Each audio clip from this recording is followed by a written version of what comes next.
Uwiteka abahire kandi abaho umugisha mwebwe mudukurikiye ku channel yacu ya YouTube yitwa Nawe Yesu Aragushaka. Uwiteka duhire kandi aduhana umugisha. Tugiye kurebera hamwe ijoro ryo gukirana.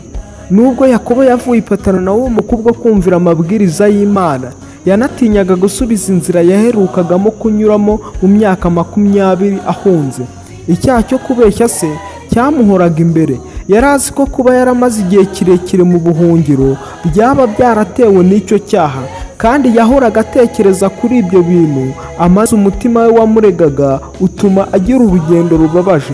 Ubwo yabonaga imisozi y'igihugu cy'iwabo imbere ye, umutima w'uwo mukurambere wahise ugera kure cyane. Ibya kera byose yahise abyibuka, abibona imbere ye. Ubwo yibukaga icyaha cye, yanibutse neza Imana yamugiriye n'amasezerano yo gufashwa nayo kubwo kuyoborwa nayo.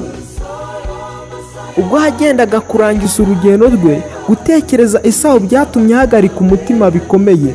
Nyuma yo guhunga kwa Yakobo, Esawu yiyumvise ko ari uzaragwa ibya se yari atunze byose. Kumva rero ko Yakobo atahutse byajyaga kumutera ubwoba ko azanywe no kwishyuza umurage. Esawu rero yashoboraga kugirira nabi bikomeye murumuna we. Iyo aza kumuca urwaho, atari ugushaka kwihorera gusa, ahubwo ari no kugira ngo agumane umutungo yari amaranye igihe kirekire cyane. Nanone Uwiteka yongeye guha Yakobo ikimenyetso cy'uko azamurinda. Ubwo yerekezaga mu majyepfo y'umusozi wa Gileyadi, haje imitwe ibiri y'ingabo z'abamarayika bo mu ijuru. Umutwe umwe ujya imbere, undi ugenda inyuma ye. Uko akomeza urugendo n'abantu be, abo bamarayika bakomezanyaga nabo nk'aho babarinze. Yakobo yibutse inzozi yagiriye i Beteli kera, maze umutima we wari uremerewe uraruhuka, kuko yari afite igihamya cy'uko intumwa z'Imana zamuteye ibyiringiro zikanamukomeza ubwo yahungaga ava i Kanani. Ni nazo zimubera umurinzi. Agarutse aravuga ati, aba ni umutwe w'ingabo z'Imana. Maze aho hantu ahita Mahanayimu, bisobanura imitwe ibiri cyangwa amahema abiri. Nanone Yakobo yiyumvise ko akwiriye kugira icyo akora kugira ngo atekane, nuko atuma intumwa ze zijya kuramutsa Esawu zimufitiye ubutumwa. Yabahaye amabwiriza y'amagambo nyakuri bagombaga kubwira Esawu. Byari byaravuzwe mbere y'uko abo bavandimwe bavuka ko umukuru azaba umugaragu w'umuto, maze kugira ngo ibyo bitongera kubyutsa uburakari, Yakobo abwira abagaragu be kubatuma kuri Esawu yuko bari bumwite umuja. Igihe bamugeraga imbere, bagombaga kuvuga shebuja nk'aho ari umugaragu wa Esawu, kandi kugira ngo ashire ubwoba bw'uko agarutse mwima bidafite shinge na rugero kwaka umunani kwa se. Yakobo yaritonze avuga mu butumwa bwe ati, mfite inka n'indogobe n'imikumbi n'abagaragu n'abaja, none aratworeje ngo tubikumenyeshe kugira ngo naza uzamwakire. Ibiramambu intumwa zagarutse zibwira Yakobo ko Esawu atashubije ubwo butumwa bwa gicuti, kandi aje kumusangana ari kumwe n'abantu 400. Byagaragaraga ko Esawu nta kabuza yaraje kwihorera. Ubwoba butaha abantu bose bo mu nkambi. Yakobo agira ubwoba bwinshi, ahagarika umutima.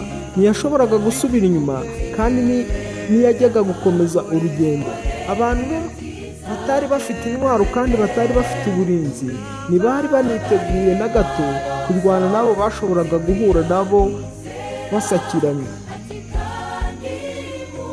Yabagabanyijemo amatsinda abiri kugira ngo itsinda rimwe nirisakirwa, irindi rize kubona uburyo bwo kurokoka. Yoherereje Esawu impano z'ineza azikuye mu mikumbi ye migari, ziherekereshejwe ubutumwa bw'ubugwaneza. Yakoze ibyo byose kugira ngo ahongere icyaha yari yarakoreye mwene se no gucubya ingorane zendaga kumugeraho. Maze noneho mu kwicisha bugufi no kwihana, yinginga Imana ngo imurinde, agira ati, warambwiye uti, subira mu gihugu cyawe no muri bene wanyu, nanjye nzakugirira neza. Njyewe umugaragu wawe sinari nkwiriye neza n'umurava wangiriye. Dore nambutse ruriya ruzi Yorodani ifite inkoni yanjye gusa, none ngarukanye n'umutungo n'abanyinjiyemo n'amatsinda abiri, nagabanyijemo amatsinda abiri. Ndakwinginze unyize mwene data Esawu kuko ninya ko yanyicana n'abana banjye ndetse na ba nyina. Bari bageze noneho ku mugezi wa Yaboki, maze ijoro riguye Yakobo yohereza umuryango we wose wambuka uruzi, maze wasigana inyuma. Yahisemo kurara asenga kuko yifuzaga kwihererana n'Imana wenyine. Imana yashoboraga koroshya umutima wa Esawu. Ibyiringiro bye byari gusa ku byo se yamubwiye. Hari ahantu hitaruye agace k'imisozi kadatuwe uretse inyamaswa zo mu gasozi.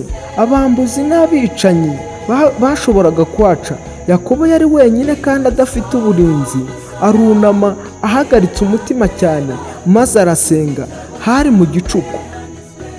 Abo yakundaga bose bari kure ye, bashoboraga kugira ibyago ndetse bagapfa. Icyari cyurushije ibindi byose kuba kibi ni uburyo yatekerezaga icyaha cye cyazaniye akaga inzirakarengane. Mu gutaka cyane kandi arira asenga imbere y'Imana, ako kanya yumvaga ukuboko gukomeye kumufasheho. Yatekereje ko ari umwanzi uri guhiga ubugingo bwe, maze akora uko ashoboye ngo yirwaneho. Afatana n'uwo bari bahanganye. Mu mwijima bombi bakomeje kugundagurana, umwe ashaka uburyo atsinda undi. Ntawavugishaga undi, ariko Yakobo yakomeje gukoresha imbaraga ze zose, ntiyagira ubwoba na bukeya. Muri icyo gihe yarwanaga ku bugingo bwe. Umutima we waramushinjaga ibyaha bye bihagurukira kumutandukanya n'Imana, ariko yendaga kugera habi. Yibuka amasezerano y'Imana, maze umutima we wose uhagurutswa no kwinginga ngo agirirwe imbabazi. Bakomeje gukirana kugeza ku museke ubwo uwo muntu Yakobo atarazi yamukoraga ku nyonga y'itako, maze Yakobo ahita acumbagira. Muri ako kanya nibwo uwo mukurambere yasobanukiwe n'uwo bakiranaga uwo ari wo. Yamenye ko akiranaga n'intumwa iturutse mu ijuru. Niyo mpamvu imbaraga za Yakobo zitari zisanzwe zitashoboraga gutuma amutsinda. Yari Kristo, marayika w'isezerano wihishuriye Yakobo. Icyo gihe Yakobo yari yaremeye ababaye cyane, ariko niyamurekura. Yicujije cyane, ashenjaguritse umutima, akomeza kugundira marayika, ararira kandi yinginga. Isome neza muri Yoseya 12:4 harabisobanura cyane. Asaba ko yahabwa umugisha. Yagombaga guhamirizwa yuko icyaha cye cyababariwe. Ububabare bw'umubiri ntibwari buhagije ngo avirire umugambi yari afite mu ntekerezo ze. Akomeza gushimikira, yizeye cyane kandi yihanganye kugeza ku iherezo. Marayika yagerageje kumwiyaka, maze aramubwira ati, ndekura kuko umuseke utambitse. Ariko Yakobo aramusubiza ati, sinkure ko utamaye umugisha. Iyo ibyo yavuze biza kuba ubwirasi no kwishongora, Yakobo yajyaga guhita arimburwa ako kanya, ariko byerekanaga umuntu wihana gukiranirwa kwe, nanone kandi wiringira ubudahemuka bw'Imana ikomeza isezerano. Yakobo yakiranyije marayika aramutsinda. Muri Hoseya 12:4 habisobanura neza. Binyuze mu kwicisha bugufi, kwihana no